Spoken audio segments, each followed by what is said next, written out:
I'll never forget the first speech I wrote for the president, where it was a speech he delivered in Puerto Rico. Buenas tardes.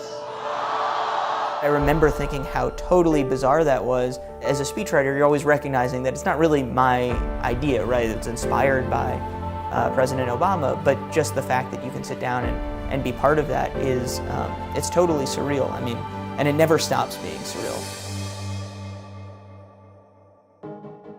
You were just 24 years old when you started at the White House. How did that come about?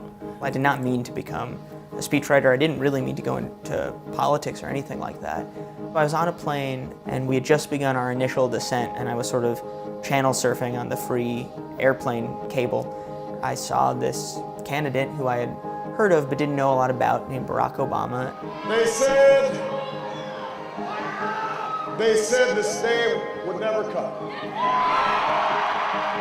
By the time that speech was over, I was like, never mind, whatever he's doing, I want to be part of that. I was totally awestruck. It was really one of those moments where by the time we hit the tarmac, I was on a totally different life path, and that doesn't happen a lot, but it was a heck of a speech.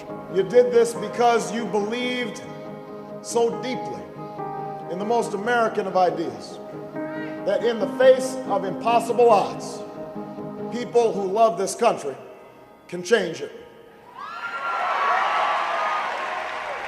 What are some of the biggest challenges in helping to craft a speech for the most powerful person on the planet?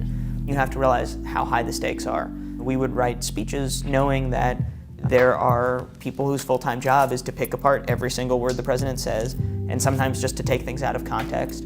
And that can be incredibly intimidating. How do you even get started working on a speech for the president? What's your process? If I really didn't know what I wanted to write, I would try saying it instead. The speeches aren't meant to be read, they're meant to be heard.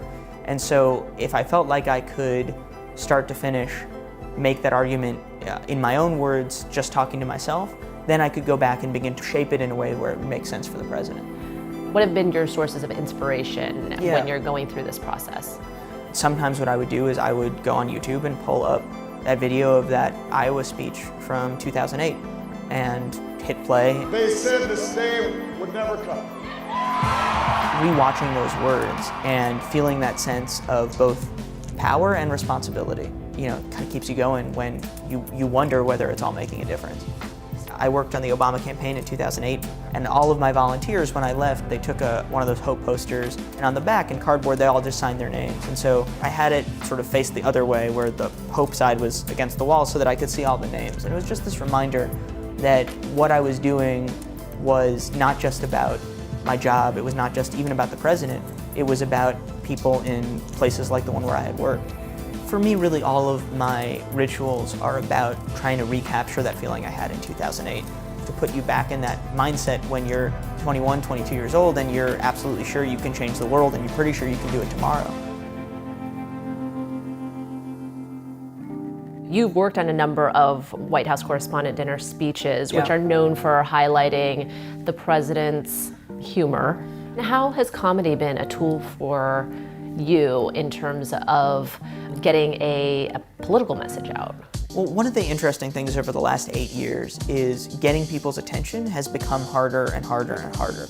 I wrote some speeches on climate change that I'm very proud of, but they didn't have a huge audience. We did something with Luther the Anger Translator, and President Obama got really upset over climate change deniers in Congress, and that had, I think, 40 million views on Facebook. Rising seas, more violent storms. You got mosquitoes, sweaty people on the train, stinking it up.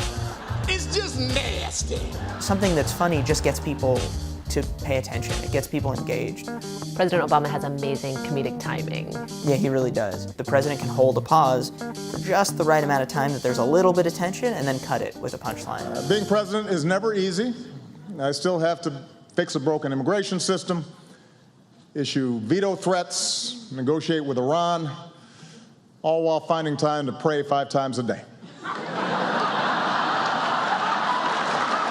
Which is strenuous.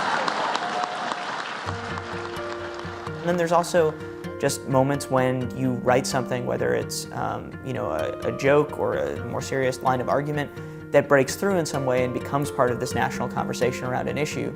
And a lot of the time, that's a team effort, but to be one part of that team, it's a special thing. What have you loved most about working with President Obama? Well, I think there's just something extraordinary about working for somebody who is such a good writer, such a good speaker, and has the ability to just walk into a room and create memories that everybody else is going to remember for a lifetime.